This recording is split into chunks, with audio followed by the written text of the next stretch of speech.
নমস্কাৰ মই শোভন বড়াল আপোনালোকক মোৰ চেনেললৈ স্বাগতম জনাইছোঁ যদি আপোনালোকে তেলে চেনেলটো ছাবস্ক্ৰাইব কৰা নাই তেনে কাইণ্ডলি ছাবস্ক্ৰাইব বাটনটো ক্লিক কৰি দিবলৈ অনুৰোধ জনাওঁ আৰু লগতে ওচৰত থকা এই বেল আইকনটো ক্লিক কৰি দিব যাতে মই পৰৱৰ্তী ভিডিঅ' বনালে আপোনালোকৰ ইউটিউবত ধুনীয়াকৈ আহি পাই যায় আজি আমি আলোচনা কৰিম ক্লাছ 8ৰ লেসন নম্বৰ 14 ইষ্ট ইণ্ডিয়া কোম্পানীৰ শাসনকালত ভাৰতত হোৱা সংস্কাৰসমূহ কি সংস্কাৰ ইষ্ট ইণ্ডিয়া কোম্পানীৰ শাসনকালত ভাৰতত হৈছিলে তো আগতে কি আছিলে ভাৰতত থুলমূলকৈ ইয়াত অলপখিনি কৈ দিছোঁ যাতে বুজিবাত সহজ হয় মানে কি আছিল ভাৰত এখন দেশ আছিল দেশত কি আছিল বিভিন্ন ধৰণৰ ৰাজ্য আছিল বা তেতিয়া সেইবিলাক যিবিলাক দেশ আছিল সেইবিলাক ৰাজ্যবিলাক দেশ হিচাপে পৰিগণিত আছিল তাতে এজন ৰজা আছিল ব্ৰিটিছসকল আহিলে এটা ৰজাক উচতাই পেলাই আনটো ৰজাৰ লগত যুদ্ধ কৰিলে তাক অলপ চলপ কিবা কিবি দিলে তাৰপিছত ব্ৰিটিছে নিজে শাসন কৰিবলৈ ধৰিলে লাহে লাহে তেওঁ তলতীয়া হ'ল কাৰণ তেওঁ যুদ্ধত সহায় কৰিছিলে তেওঁৰ যিজন ৰজা আছিল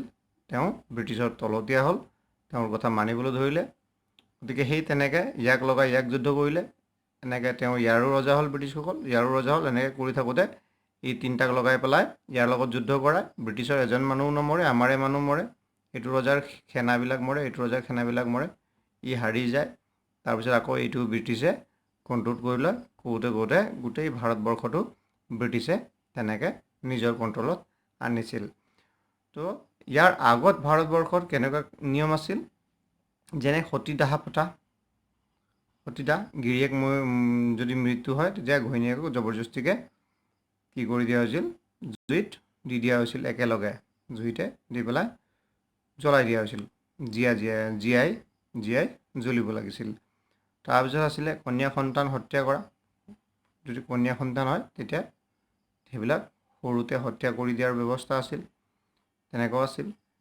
তাৰপিছত আনমেন কুপ্ৰথাবিলাক আমি পাঠৰ ভিতৰত পাই যাম যিবিলাক মানে ব্ৰিটিছ অহাৰ পিছত ভাৰতৰ যিবিলাক নিয়ম আছিল সেইবিলাকৰ কি হৈছিল সংস্কাৰ হৈছিল তো সেই সংস্কাৰবিলাক কেনেকৈ হৈছিল কোনে কৰিছিল সেইবিলাক কথা এইটো পাঠত আমি আলোচনা কৰিম সকলে কি কৰিছিল সেই সময়ৰ ভাৰতীয় শাসকসকলৰ অকৰ্মণ্যতা আৰু ঘৰুৱা কণ্ডলৰ সুবিধা লৈ লাহে লাহে নিজকে শাসকৰ ৰূপত প্ৰতিষ্ঠা কৰিবলৈ ধৰিলে মই আগতে ক'লোঁ মানে এজন ৰজাক উচতাই পেলাই বেলেগ ৰজাত শাসন কৰে বেলেগ ৰজাত যুদ্ধত জিকে আৰু সেই এলেকাও ব্ৰিটিছৰ নিজৰ কণ্ট্ৰলত আনিলে নিজৰ এৰিয়া বঢ়াই লয় প্ৰকৃততে দিল্লীৰ সম্ৰাট ফাৰুক শ্বাহৰ অকৰ্মণ্যতাই ইষ্ট ইণ্ডিয়া কোম্পানীক ভাৰতত ৰাজশক্তিৰূপে প্ৰতিষ্ঠা লাভ কৰিবলৈ সুবিধা দিছিল প্ৰথমটো কি আছিল ফাৰুক শ্বাহ দিল্লীৰ সম্ৰাট আছিল তেওঁৰ অকৰ্মণ্যতাই কি কৰিছিল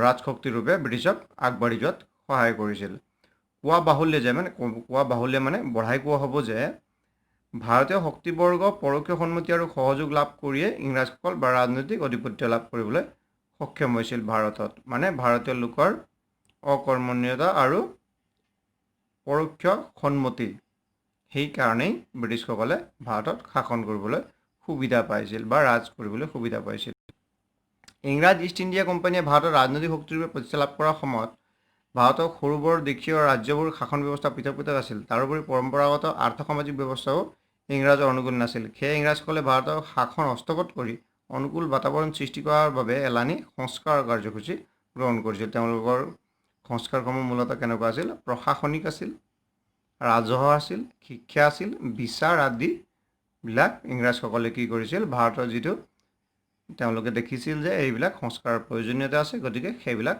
সংস্কাৰ কৰিবলৈ আৰম্ভ কৰিছিল তো ব্ৰিটিছসকলে কি সংস্কাৰ কৰিছিল এক নম্বৰ হৈছে প্ৰশাসনীয় সংস্কাৰ ইংৰাজসকলে ভাৰতীয় শাসন ব্যৱস্থা চলিত দুৰ্নীতিবোৰ আঁতৰাবলৈ কিছুমান প্ৰশাসনীয় সংস্কাৰ হাতত লৈছিল তো গভৰ্ণৰ জেনেৰেল লৰ্ড কৰ্ণৱালিছে প্ৰথমে দুৰ্নীতিত লিপ্ত হৈ থকা কোম্পানীৰ চাকৰিয়ালসকলক বেআইনীভাৱে ব্যৱসায় চলোৱা ভেটি লোৱা মানে মাটি এইবিলাক লোৱা আদি কাৰ্য বন্ধ কৰিবলৈ নিৰ্দেশ দিছিল তেওঁ কোম্পানীৰ চাকৰিয়ালসকলক কি কৰি দিছিল বেতনটো হাইক কৰি দিছিল মানে বেতনটো বঢ়াই দিছিল লগতে কি আছে মানুহে এনেই কিয় ঘুষ লয় বেতনটো কম দিয়াৰ কাৰণে নৰ্মেলি দেই কিছুমানে স্বভাৱৰ কথাটো বাদ দিয়ক নৰ্মেলি বেতনটো কম হয় নুজুৰে কাৰণে ঘুষ ল'বলৈ বাধ্য হয় চলিবৰ কাৰণে তো লৰ্ড কৰ্ণৱালিছে কি কৰি দিছিল চাকৰিয়ালসকলৰ বেতনটো বৃদ্ধি কৰি দিছিল বেতনটো বঢ়াই দিছিল আৰু জ্যেষ্ঠতা ভিত্তিত মানে সিনিয়ৰিটি বেচিছত পদোন্নতি দিয়াৰ মানে প্ৰমোশ্যন দিয়াৰ ব্যৱস্থা কৰিছিল। এই কাৰ্যবিধিখনক কৰ্ণৱালিছ সংহিতা বুলি জনা হয়। কৰ্ণৱালিছ সংহিতা, এইটো প্ৰশ্নটো থাকিব পাৰে, আপোনালোকে এইটো বস্তুটো জানি ল'ব। তাৰপিছত দ্বিতীয়তে কি হ'ল, ইংৰাজ শাসকসকলে সামৰিক বাহিনীৰ ক্ষেত্ৰত কিছুমান সংস্কাৰ সাধন কৰিছিল যাতে সামৰিক বাহিনীয়ে তেওঁলোকৰ স্বাৰ্থক সুৰক্ষিত কৰি ৰাখিব পাৰে।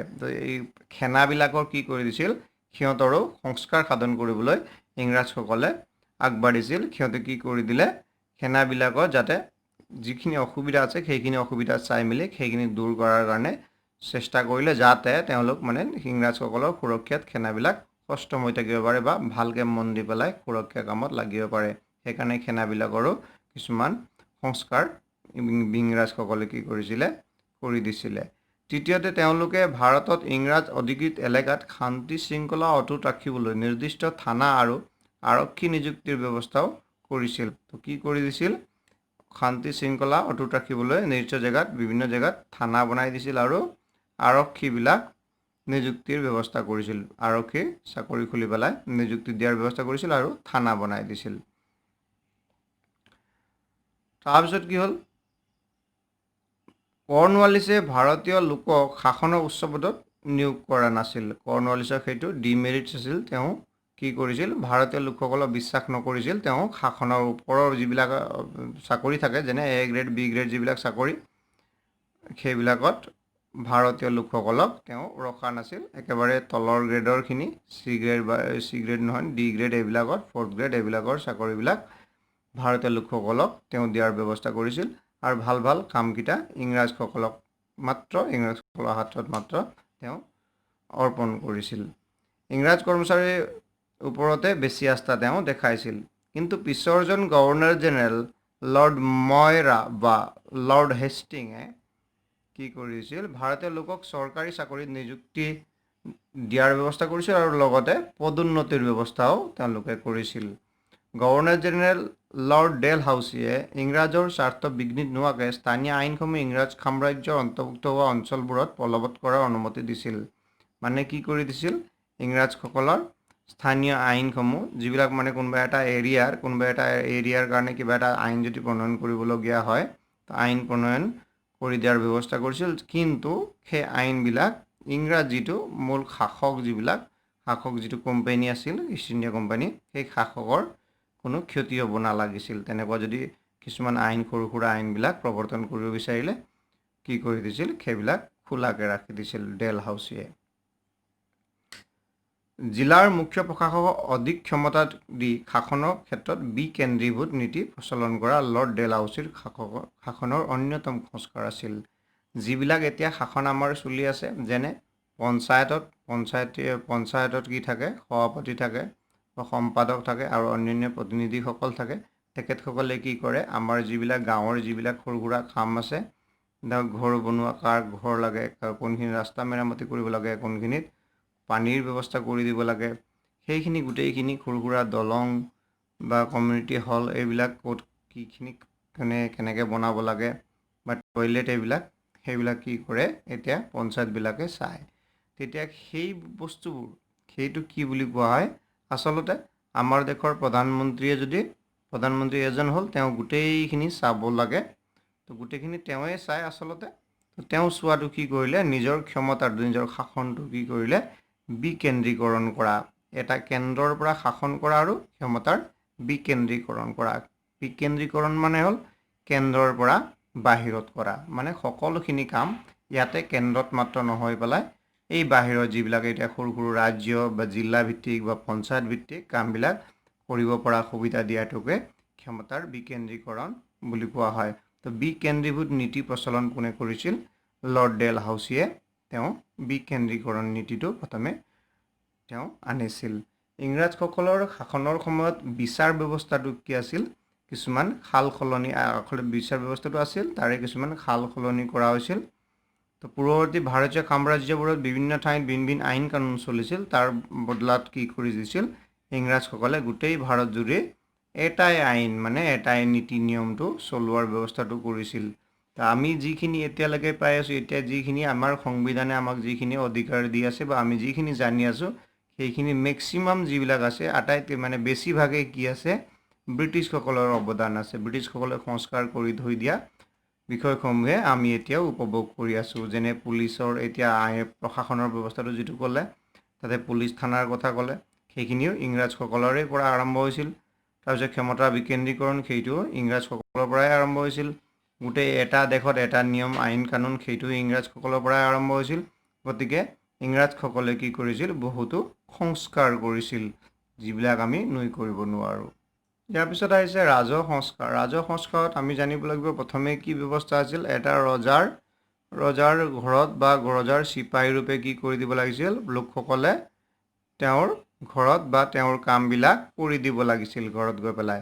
যিটো কোম্পানী চৰকাৰ আগতে ভাৰতৰ ৰায়তৱাৰী ব্যৱস্থা প্ৰচলন আছিল। খেতিয়ক বা ৰায়তে ৰজা ঘৰত নিজে খাজানা দিব পাৰিছিল, মানে ৰজাৰ হিচাপত কাম কৰি দিব লাগে, মানে ৰজাক খাজানা নিজে দিব লাগে। ইংৰাজসকলে শাসন কাৰ্য সুচাৰুৰূপে পৰিচালনা কৰিবলৈ ভাৰতৰ ৰাজহ ব্যৱস্থাক সংস্কাৰ কৰি যথেষ্ট পৰিৱৰ্তন আনিছিল। তো তেওঁ কি কৰিছিল, লৰ্ড কৰ্ণৱালিছৰ ৰাজত্বকালটো তেওঁ সংশোধন কৰা ৰাজহ ব্যৱস্থাৰ বাবে উল্লেখযোগ্য। তেওঁ পূৰ্বৰ কোম্পানী শাসনৰ সময়ত থকা 5 বছৰীয়া নাইবা এবছৰীয়া ৰাজহ বন্দোবস্তিৰ ঠাইত চিৰস্থায়ী ৰাজহ ব্যৱস্থা কৰিছিল। তাৰ কাৰণে তেওঁ কি কৰি দিছিল, জমিদাৰ প্ৰথা আৰম্ভ কৰি দিছিল। এজন মানে জমিদাৰ থাকিব, তেওঁৰ পৰা ব্ৰিটিছসকলে ৰাজহ ল'ব।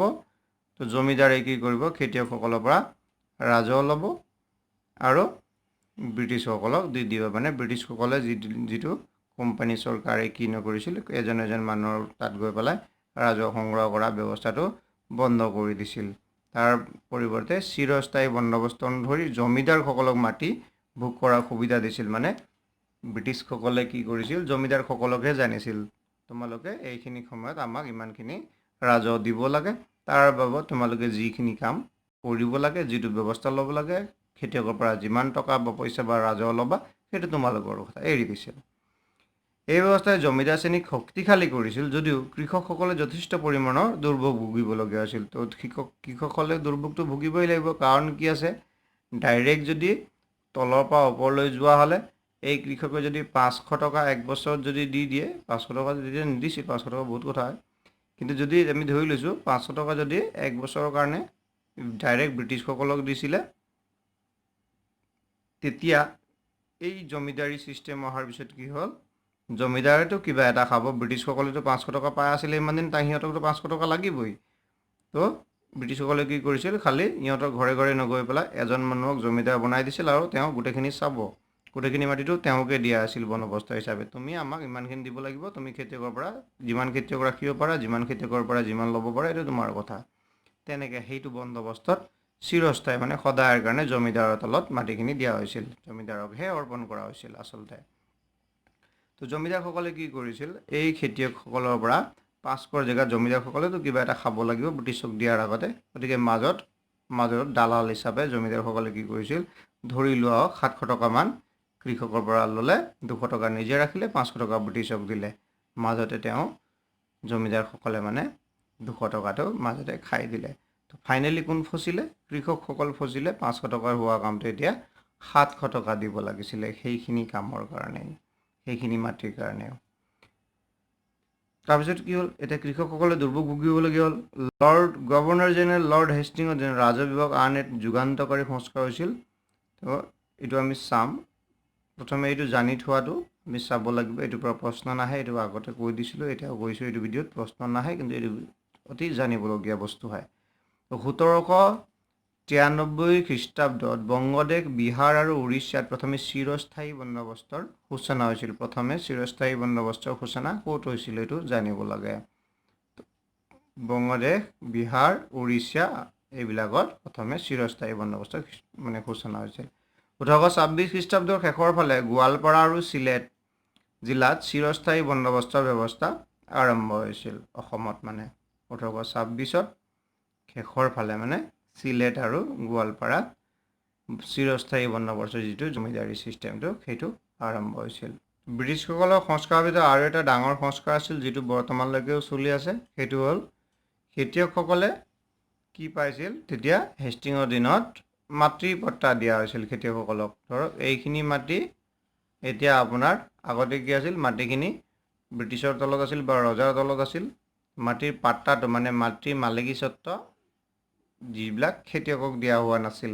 কিন্তু এতিয়া কি কৰা হৈ গ'ল, হেষ্টিঙৰ দিনত কি কৰা হৈ গ'ল, 1826 খ্ৰীষ্টাব্দৰ কথা এইটো, 1826 খ্ৰীষ্টাব্দৰ কথা কি হ'ল, মাটিৰ মালিকী স্বত্ব দিয়া হ'ল আৰু পাট্টা দিয়াৰ ব্যৱস্থা কৰা হ'ল। এইখিনি ইমান নম্বৰ, ইমান দাগ নম্বৰ, ইমান পাট্টা নম্বৰ মাটিটো আপোনাৰ হয়। আপুনি খালি মাটিটো কি কৰিব লাগে, বছৰেগত ইমান টকা আমাক জমা দিব লাগে।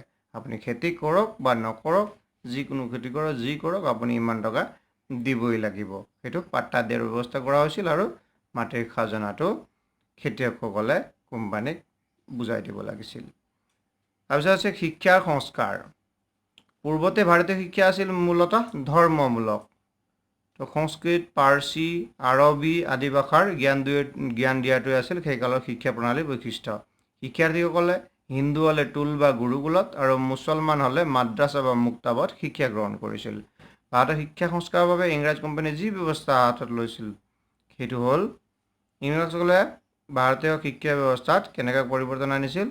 1781 খ্ৰীষ্টাব্দত ৱাৰেন হেষ্টিঙে কলিকতাত এখন মাদ্ৰাছা খুলিছিল। 1792 খ্ৰীষ্টাব্দত জনাথন ডানকান নামৰ এজন ইংৰাজ বিষয়াই বাৰাণসীত সংস্কৃত কলেজ এখন স্থাপন কৰিছিল। এইবোৰ শিক্ষানুষ্ঠানত প্ৰাৰম্ভিক পৰ্যায়ত পুৰণি পদ্ধতিৰে জ্যোতিষ আৰু ব্যাকৰণৰ শিক্ষা দিয়া হৈছিল। প্ৰাৰম্ভিক পৰ্যায়ত মানে প্ৰথম পৰ্যায়ত। পিছত কি কৰা হ'ল, সেইটো বঢ়াই পেলাই বাকীখিনি বিষয়বস্তু তাত সোমোৱা হ'ল। তো শিক্ষাত ইংৰাজসকলে কি কৰিছিল, ভাৰতীয়সকলক কি কৰিব বিচাৰিছিল, ইংৰাজী ভাষাৰ শিক্ষা দিয়াটো ইংৰাজসকলে বিচাৰিছিল। ইংৰাজী ভাষাৰ প্ৰচলনত তেওঁলোকে গুৰুত্ব দিবলৈ ধৰিলে। পিছলৈ পাশ্চাত্য শিক্ষাৰ সৈতে সংগতি ৰাখি লৰ্ড উইলিয়াম বেণ্টিঙৰ দিনত শিক্ষাৰ মাধ্যম ইংৰাজী হোৱাটো বাধ্যতামূলক কৰিছিল। তো লৰ্ড উইলিয়াম বেণ্টিঙৰ দিনত ইংৰাজী শিক্ষা, যিটো ইংৰাজী মাধ্যমটো, মিডিয়াম ইংলিছটো, সেইটো বাধ্যতামূলক কৰা হৈছিল। এনেকৈ পাশ্চাত্য শিক্ষাৰ প্ৰতি মানুহৰ ধাউতি বঢ়াই দিছিল, যিটো বস্তুটো এতিয়াও নিগাজিকে বহি আছে কিছুমানৰ মাথাত, যে আমি ইংৰাজী মিডিয়াম পঢ়িব লাগে, ইংৰাজী মিডিয়াম পঢ়িবলৈ পাব লাগে। ল'ৰা ছোৱালীৰ ক্ষেত্ৰতো সেইটোৱে আৰু অভিভাৱকসকলৰ ক্ষেত্ৰতো সেইটোৱে। আমি এইখিনি কথা আমি বুজিব পৰা নাই এতিয়ালৈকে যে ইংৰাজী কেৱল এটা ভাষা হয়। এতিয়া আপোনালোকে অসমীয়া ভাষা ক'ব পাৰে, হিন্দী ভাষা ক'ব পাৰে, হিন্দী ভাষাত কিবা এটা কথা ক'ব পাৰে, ইংৰাজী ভাষাত কিবা এটা কথা ক'ব পাৰে। কিন্তু আমাৰ মানসিকতা এনেকুৱা হৈ গ'ল যে কোনোবা যদি ইংৰাজীত কথা কৈছে তেতিয়া আমি তাৰ মুখলৈ লাগি চাওঁ, বা ইংৰাজীত যদি কোনোবা কিবা কৈছে, আপুনি আহক বহক, আপুনিতো ডাঙৰ মানুহ, মনতে ফিলিং এটা হৈ যায় যে এইটো এটা ডাঙৰ মানুহ হয় আৰু ইংৰাজী কথা কৈছে।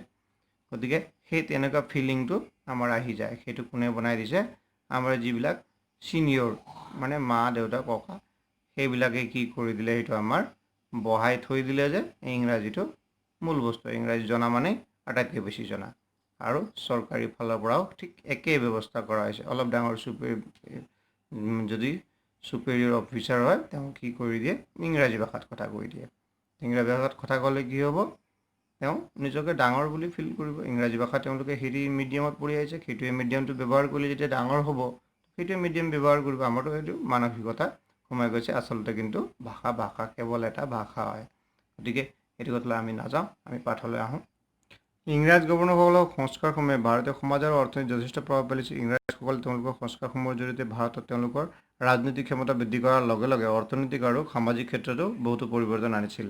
ভাৰত উপমহাদেশত ইষ্ট ইণ্ডিয়া কোম্পানীৰ মূল উদ্দেশ্য আছিল কোম্পানীৰ বাবে যিকোনো উপায়ে ধন সংগ্ৰহ কৰা। সেইটো হ'ল পুঁজিবাদী ভাৱধাৰা। পুঁজিবাদী ভাৱধাৰাত কি হয়, ধন সংগ্ৰহ কৰিব লাগে, যেনেকৈ প্ৰকাৰে হওক, যিকোনো প্ৰকাৰে ধন সংগ্ৰহ কৰিব লাগে।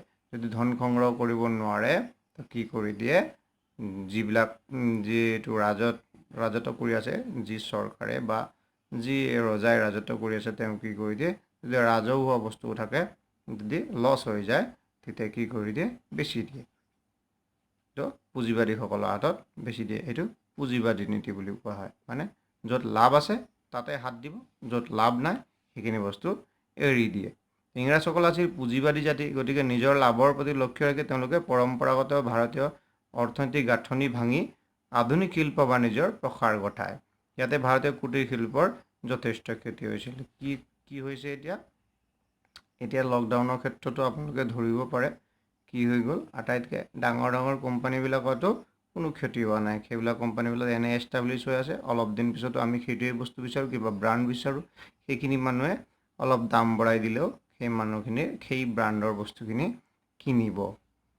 কিন্তু কি হৈ আছে এতিয়া যিবিলাক সৰু সৰু শিল্পবিলাক আছিলে, ঘৰুৱা শিল্প, কুটিৰ শিল্প, যিবিলাক সৰু সৰু শিল্পবিলাক আছিলে, সেইবিলাক কি হৈ গ'ল পইচা নাপাই পেলাই, মানুহক দৰমহা চৰমহা দিবলৈ নোৱাৰি পেলাই, ঘৰ চলাবলৈ নোৱাৰি পেলাই সেইবিলাক এতিয়া মৰহি গ'ল নিচিনা। এতিয়া সেইবিলাক শিল্পবিলাক বহুতো গায়ব হৈ যাব লকডাউনৰ কাৰণেও। গতিকে ব্ৰিটিছসকলৰ সময়তো ঠিক তেনেকুৱা হৈছিল। কুটিৰ শিল্পবিলাক কি হৈ গৈছিল, যথেষ্ট ক্ষতি হৈ গৈছিল আৰু বহুতো কুটিৰ শিল্প ভাৰতৰ পৰা নাইকিয়া হৈ গৈছিল। বাণিজ্য প্ৰসাৰৰ বাবে অৱশ্যে ইংৰাজসকলে যাতায়াতৰ যোগাযোগ ব্যৱস্থা উন্নত কৰিছিল। ৰেল লাইন নিৰ্মাণ কৰি ৰেলগাড়ীৰ প্ৰচলনৰ ব্যৱস্থা কৰিছিল। লৰ্ড কৰ্ণৱালিছৰ ভূমিৰ চিৰস্থায়ী বন্দোবস্তৰ জমিদাৰ শ্ৰেণী সৃষ্টি কৰি কৃষকলৈ আলৈ আওকাল পেলাইছিল যদিও লৰ্ড হেষ্টিঙে এনে ব্যৱস্থা আঁতৰাই কৃষকৰ ভূমি পাট্টাত তেওঁলোকৰ অৱস্থা উন্নতি কৰিছিল। এতিয়া কি কৰিছিল কোনে? লৰ্ড কৰ্ণৱালিছে কি কৰি দিছিল? ভূমিৰ চিৰস্থায়ী বন্দোবস্ত কাক দিছিল? জমিদাৰসকলক দিছিল। কিন্তু কি কৰিলে লৰ্ড হেষ্টিঙে কি কৰি দিলে? ভূমিৰ পট্টাবিলাক কি কৰিলে? মানুহৰ হাতত, মানে খেতিয়কৰ হাতত, কৃষকৰ হাতত দি দিলে। তাৰপিছতো কিন্তু জমিদাৰী প্ৰথাটো চলি থাকিছিলে। বিভিন্ন কাৰণত ধৰক ধন ল'ব লাগে, কিবা এক্সট্ৰাকৈ এডভান্স পইচা ল'ব লাগে, মাটি পাট্টা জমা দি পেলাই খেতিয়কসকলে পইচাটো লৈ লৈছিল। জমিদাৰসকলে এনে পইচা নিদিছিল, মাটিৰ পাট্টা জমা দি পেলাই লৈ লৈছিল আৰু পিছত সেই মাটিৰ পাট্টাটো জমিদাৰসকলে নিজৰ হাতত ৰাখিছিল। তো খেতিয়কজনে কি কৰিব নোৱাৰিছিল? সেই ঋণটো কেতিয়াও পৰিশোধ কৰিব নোৱাৰে, কাৰণ শিক্ষিত নাছিল। তেওঁ যদি 50 টকা আনে, তেওঁৰ ব্যাজটো হ'ব মাহেকত যদি 2 টকা বা 5 টকা ব্যাজটো লগাই থৈ দিয়ে, যিমান টকা পৰিশোধ কৰিলেও কেৱল ব্যাজে কাটি যায়, মূলৰ পৰা কাটি নাযায়। আৰু সেইটো কম্পাউণ্ড ইণ্টাৰেষ্ট যিটো মিশ্ৰ সুতত হিচাপ কৰা হয়। এইবাৰ যদি 50 টকা, এক মাহত সেইটো মূলধনটো হ'ব 55 টকা। যদি কৃষকে যদি 10 টকা ঘূৰাই দিয়ে, তেতিয়া 45 টকা হ'ব আৰু নেক্সট মাহত 5 টকা আকৌ ব্যাজ লাগি যাব, তো মূলধন আকৌ 50 টকা হৈ যাব। তেনেকৈ যদি এবাৰ নিদিয়ে, তাৰপিছত 55 টকা হ'ব, নেক্সট বাৰ নিদিলে সেইটো গৈ পেলাই আৰু 5 টকাৰ ব্যাজটো, 55 টকাৰ ব্যাজটো 10 টকা লাগি যাব। কৰোঁতে কৰোঁতে 65 গৈ গৈ হাজাৰ হাজাৰ লাখ লাখত হৈ পাই যায়। লাষ্টত খেতিয়কসকলে কি কৰিব লাগে? জমিদাৰসকলৰ হাতত নিজৰ মাটি পাট্টাটো জিম্মা দিব লগা হয়। সেই তেনেকুৱা ব্যৱস্থা নোহোৱা নহয় আমাৰ ভাৰতবৰ্ষত। সেই তেনেকুৱা ব্যৱস্থাও হৈছে আগতে, বহুতখিনি সেই তেনেকুৱা ব্যৱস্থা হৈছিল। ভাৰতীয় ধৰ্ম আৰু সামাজিক সংস্কাৰতো কোম্পানী চৰকাৰৰ ভূমিকা মন কৰিবলগীয়া। ইংৰাজ আমোলত পাশ্চাত্য শিক্ষাৰ পোহৰ পৰাত সমাজৰ কুসংস্কাৰ আৰু অন্ধবিশ্বাস ভালেখিনি দূৰ হ'ল। প্ৰথম অৱস্থাত কোম্পানী চৰকাৰে ভাৰতীয় সমাজৰ ধৰ্মীয় ব্যৱস্থা হস্তক্ষেপ কৰা নাছিল, কিন্তু ভাৰতীয় সমাজত ধৰ্মৰ নামত এনে কিছুমান কুসংস্কাৰ আছিল যে সেইবোৰে তেওঁলোকক পিছলৈ ধৰ্ম সংস্কাৰত মনোনিৱেশ কৰিবলৈ বাধ্য কৰাইছিল। এই দিশত প্ৰথম পদক্ষেপ লৈছিল গভৰ্ণৰ জেনেৰেল ছাৰ জন চুৰ। ছাৰ জন চুৰে কি কৰিছিল? প্ৰথমে তেওঁ আগবাঢ়িছিল এইটো শুদ্ধ কৰিব লাগে, সংস্কাৰ কৰিব লাগে বুলি। 18শ শতিকাৰ শেষৰ ভাগত তেওঁ ৰাজপুতানা, মহাভাৰত আৰু মধ্য ভাৰত আৰু পাঞ্জাৱত তেওঁ কন্যা সন্তান হত্যা কৰাটো বন্ধ কৰিছিল। 18শ শতিকাৰ শেষৰ ভাগত বংগদেশৰ ৰাজা ৰামমোহন ৰায়ৰ উদ্যোগত উইলিয়াম বেণ্টিঙে সতীদাহ প্ৰথা বন্ধ কৰে। সতীদাহ প্ৰথা মই আগতে প্ৰথম ভিডিঅ' আৰম্ভ হওঁতে কৈছিলোঁ, যিটো গিৰিয়েক মৰিলে ঘৈণীয়েকক জবৰদস্তিকৈ জুইত পেলাই দিয়া হৈছিলে, গিৰিয়েকৰ লগত সতী যাবৰ কাৰণে জীয়াই পেলাই দিয়া হৈছিলে। পিছে ইয়াৰ অন্তৰালত উইলিয়াম বেণ্টিঙৰ সাম্ৰাজ্যবাদী নীতি অন্তৰ্নিহিত হৈ আছিল বুলি সন্দেহ কৰা হয়। তো এইটো সন্দেহ কৰিব লগা বস্তুৱে নহয়। ব্ৰিটিছসকলে যিমানখিনি কাম কৰিছিল, সংস্কাৰ অলপ চলপ কৰিছিল, কিছুমান স্পেচিয়েল অফিচাৰৰ কাৰণে, কিছুমান স্পেচিয়েল গভৰ্ণৰ জেনেৰেল এইবিলাক থাকিছিল, তেওঁলোকে কি কৰিছিল? অলপ ভালৰ কাৰণে কেতিয়াবা চিন্তা কৰিছিল, কিন্তু আল্টিমেটলি মুখ্য উদ্দেশ্য এটা আছিল আৰ্থিক দিশত লাভ হোৱা বা নিজৰ ক্ষমতা বিস্তাৰ কৰা বা অৰ্থনীতি, মানে টকা পইচাৰ তেওঁলোকে বিস্তাৰ কৰা।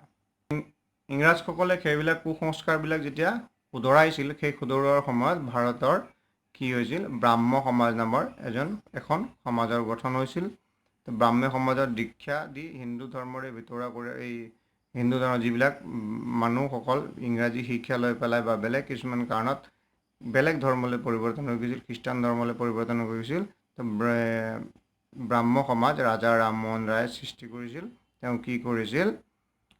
সেই মানুহসকলক বিশেষ ধৰ্মৰ ব্ৰাহ্ম সমাজৰ জৰিয়তে আনি পেলাই বিশেষকৈ মই কথাটো কৈ দিছোঁ ইয়াত কি হৈছিল ল'ৰাকেইটা কোনোবা এটা ল'ৰা যদি পঢ়িবলৈ বিচাৰে ভাল ঘৰৰ ল'ৰা যদি ইংৰাজী মাধ্যমত পঢ়ে বা ক'ৰবাত বাহিৰৰ দেশত গৈ পেলাই পঢ়ে ইংৰাজী শিক্ষা গ্ৰহণ কৰি আনে তেতিয়া কি হৈছিল গাঁৱতে তেওঁ একচেপ্ট কৰা হোৱা নাছিল তেওঁ খ্ৰীষ্ট ধৰ্ম হৈ গ'ল বা বেলেগ ধৰ্ম হৈ গ'ল বেলেগ ধৰ্মৰ মানুহৰ ঘৰত গৈ পেলাই খাই আহিছে বেলেগ ধৰ্মৰ মানুহে চোৱা খাই আহিছে সিহঁতৰ বেলেগ কথা পাতে সেইবিলাক কথাৰ কাৰণে মানুহে সমাজত একচেপ্ট কৰা নাছিল সেই সমাজত একচেপ্ট নকৰা মানুহবিলাকক কি কৰিছিল ব্ৰাহ্ম সমাজ নামৰ এটা মিডিয়েটৰ গঠন কৰা হৈছিল ব্ৰাহ্ম সমাজত সেইবিলাক মানুহসকল আহি পেলাই ব্ৰাহ্ম সমাজত যোগদান কৰিছিল এইসকল লোকে উচ্চ শিক্ষাৰে শিক্ষিত হৈ সমাজত এনেধৰণৰ কলংকৰ বধ খ্ৰীষ্টান ধৰ্মত দীক্ষিত হ'বলগীয়া হৈছিল ৰাজা ৰামমোহন ৰায়ে এনে অৱস্থাৰ প্ৰতি লক্ষ্য ৰাখি সেইসকল শিক্ষিত লোকক তেওঁ প্ৰতিষ্ঠা কৰা ব্ৰাহ্ম ধৰ্মত দীক্ষা দি হিন্দু ধৰ্মেৰে ভিতৰুৱা কৰি ৰাখিছিল সেয়ে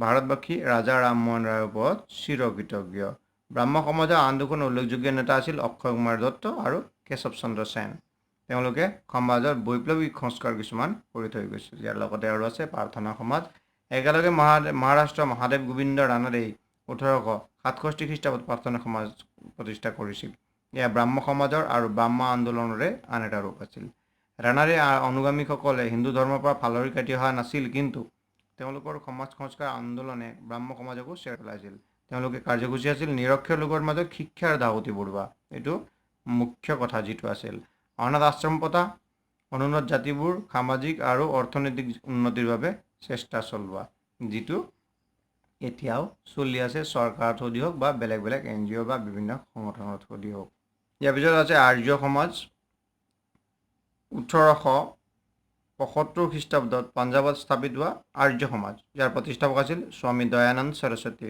দয়ানন্দও এক ঈশ্বৰ বিশ্বাসী আছিল মূৰ্তি পূজা বিৰোধিতা কৰিছিল এই সংগঠনটোৱে জাতিভেদ প্ৰথা নামানিছিল বাল্য বিবাহৰ বিৰোধিতা কৰিছিল বিধৱা বিবাহত জোৰ দিছিল আৰু সাগৰ যাত্ৰাত হিন্দু ধৰ্মৰ পৰিপন্থী নহয় বুলি দাবী কৰিছিল সাগৰ যাত্ৰাটো স্বামী দয়ানন্দ সৰস্বতীয়ে ইছলাম ধৰ্মৰ অনুকৰণত হিন্দু ধৰ্মলৈও ধৰ্মান্তকৰণৰ ব্যৱস্থা কৰিছিল আৰু ইয়াকে শুদ্ধি বুলি কোৱা হৈছিল ৰামকৃষ্ণ মিছনৰ ৰামকৃষ্ণ পৰমহংস তেখেতে কি কৰিছিল ৰামকৃষ্ণ মিছন নামে এটি সংগঠনৰ স্বামী বিবেকানন্দই 1897 খ্ৰীষ্টাব্দত বিবেকানন্দই ৰামকৃষ্ণ মিছন নামে এটা সংগঠন প্ৰতিষ্ঠা কৰি ৰাম অংকৰ বাণীসমূহ সমাজত বিলোৱাৰ ব্যৱস্থা কৰিছিল তো ৰামকৃষ্ণ পৰমহংস কোন আছিল তেওঁ আছিল কলিকতাৰ দক্ষিণেশ্বৰত থকা কালী মন্দিৰৰ এজন পূজাৰী তেওঁ আধুনিক শিক্ষা দীক্ষা পোৱা নাছিল তেওঁ মূৰ্তি পূজা বিশ্বাসী আছিল যদিও আন্তৰিক ভক্তিৰ পৰিৱৰ্তে বাহ্যিক আড়ম্বৰপূৰ্ণ পূজা অৰ্চনাৰ বিৰোধিতা কৰিছিল সকলো ধৰ্মৰ প্ৰতি সহনশীল হোৱাটো তেওঁ বিচাৰিছিল নৰেন্দ্ৰনাথ দত্ত ওৰফে স্বামী বিবেকানন্দ এইটো বস্তুটো জানি থোৱাটো ভাল নৰেন্দ্ৰনাথ দত্ত স্বামী বিবেকানন্দৰ নামটো আচল নামটো আগৰ নামটো যিটো পৰমহংসৰ মতবাদসমূহ গুৰুত্ব উপলব্ধি কৰি তেওঁ খ্ৰীষ্টত্ব গ্ৰহণ কৰিছিল পৰৱৰ্তী সময়ত 1897 চনত কি কৰিছিল স্বামী বিবেকানন্দই ৰামকৃষ্ণ মিছন নামে সংগঠন এটা প্ৰতিষ্ঠা কৰি পৰমহংসৰ বাণীবোৰ যিবিলাক আচল ভগৱানটো মনৰ পৰা যিটো ভগৱানটো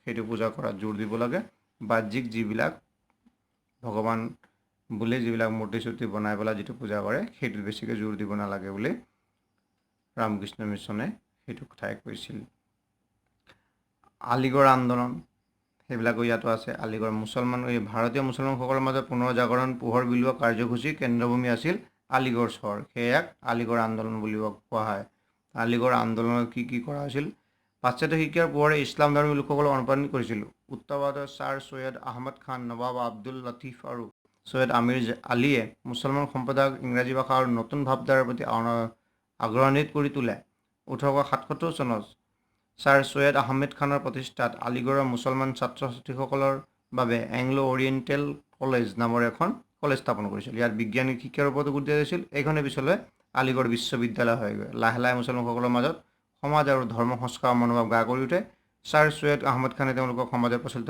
পৰ্দা প্ৰথা বহু বিবাহ বাল্য প্ৰথা আদি প্ৰথাসমূহ বাধা কৰি জাগৰণৰ সৃষ্টি কৰিছিল যিটো বস্তু এতিয়ালৈকে শেষ নহ'ল তেতিয়াৰ পৰাই মানুহে লাগি আছিল এতিয়ালৈকে সেইবিলাক বস্তু চলি আছে বহু বিবাহটো চলি আছে পৰ্দা প্ৰথাও চলি আছে বাল্য বিবাহ বোলা বস্তুটো কোনো ধৰ্ম বুলি নাই ভাৰতবৰ্ষৰ এইটো বস্তুটো বহুতখিনি জেগাত আমাৰ অসমত সিমানখিনি শুনিবলৈ পোৱা নাযায় যদিও ছোৱালীৰ ক্ষেত্ৰত সেইবিলাকো আমি শুনিবলৈ পাওঁ, কেতিয়াবা আমি দেখিবলৈ পাওঁ। আৰু 15, 16, 17 বছৰীয়া ছোৱালীকেইটা বিয়া দি দিয়ে।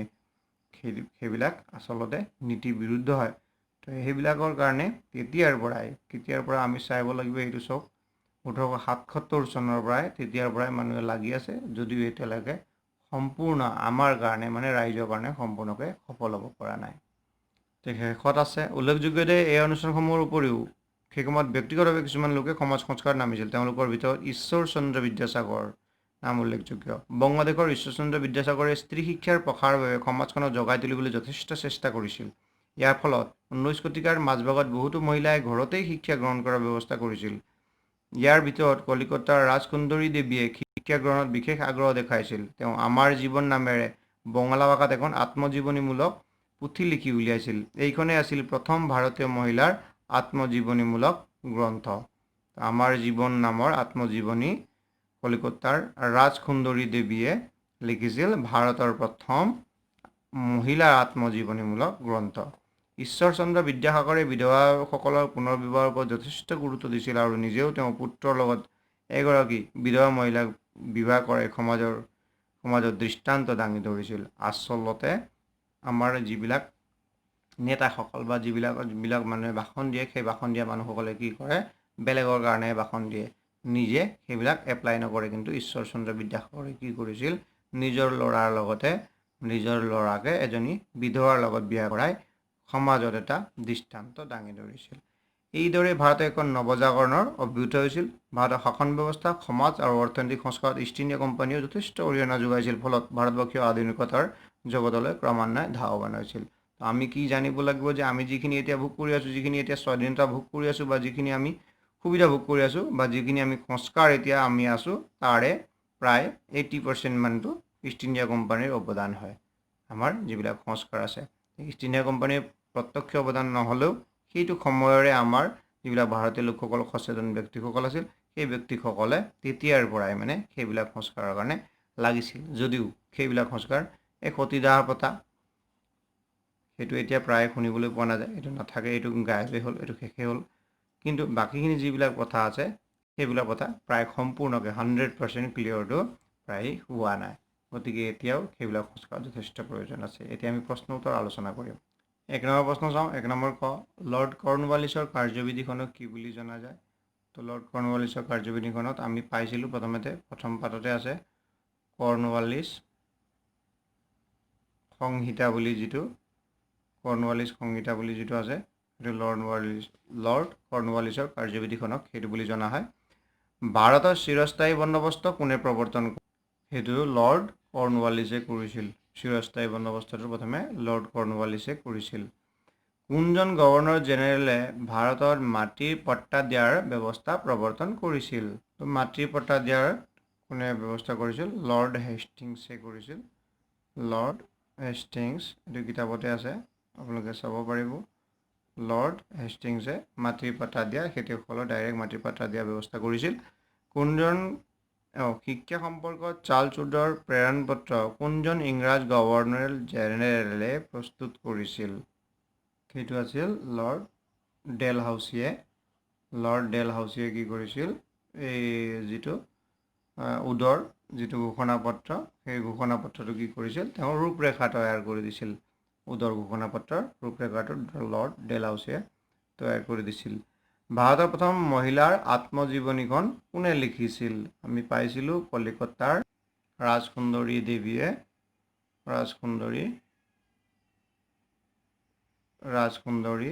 দেৱীয়ে আমাৰ জীৱন নামৰ এখন কি লিখিছিল, আত্মজীৱনী লিখিছিল। সেইটো হ'ল ভাৰতৰ প্ৰথম মহিলাই লিখা আত্মজীৱনী। তো এইখিনি ইয়াতে আছেই, সেইখিনি চিন লগাই থোৱা আছে। সেইখিনি বস্তু আপোনালোকে এইটো স্ক্ৰীনশ্বট কৰি ৰাখি পেলাই আপোনালোকে পিছত টিকাব পাৰে, কিতাপত লিখিব পাৰে। তাৰপিছত পিছৰ বা ভিডিঅ'টো প'জ কৰি পেলাই লিখিব পাৰে। ইয়াৰ পিছৰ অংশখিনি শুদ্ধ অশুদ্ধ বিচাৰ কৰাটো যদি মই ৰেডি কৰিছিলোঁ, পিছত মই ভাবিলোঁ যে আপোনালোকক নেদেখাওঁ, যাতে আপোনালোকে কিতাপটো অলপ চলপ অধ্যয়ন কৰক। কিতাপ নপঢ়িলে আপোনালোকে সৰু সুৰা বস্তু বহুতখিনি মিছ কৰিব। পৰৱৰ্তী সময়ত আপোনাৰ গোটেই জীৱনত চাকৰি বাকৰিৰ কাৰণে সেইবিলাক বস্তুৱে লাগি যাব। গতিকে সেইখিনি বস্তু পূৰা অধ্যয়ন কৰি পেলাই এই লকডাউনৰ সময়ত কিতাপখিনি ক্লিয়াৰ কৰি দিয়ক, যাতে যিকোনো প্ৰশ্ন আহিলে আপোনালোকে ধুনীয়াকৈ উত্তৰবিলাক ক'ব ক'ব পাৰে অন্ততঃ উত্তৰ সঠিককৈ ক'ব নোৱাৰিলেও কথাখিনি বুজি পালে কি আছে অলপখিনি যিখিনি শুদ্ধ উত্তৰ হয় সেইখিনি জানিব পাৰিব গতিকে বন্ধুসকল ভিডিঅ'খিনি শেষলৈকে চোৱাৰ বাবে ধন্যবাদ যদিও মই এতিয়া মাতটো ভাঙি আছে বেমাৰী আছোঁ কালি ভিডিঅ' বনাব পৰা নাই আজি বনাইছোঁ মাতটো আজি মোৰ অলপ বেয়া সেইটো কাৰণে মই ক্ষমা খুজিছোঁ আপোনালোকে যদি ভিডিঅ'টো ভাল পাইছে লাইক কৰি দিব কমেণ্ট কৰিব আৰু বন্ধুৰ লগত শ্বেয়াৰ কৰিব ধন্যবাদ ভিডিঅ'টো শেষলৈকে চোৱাৰ বাবে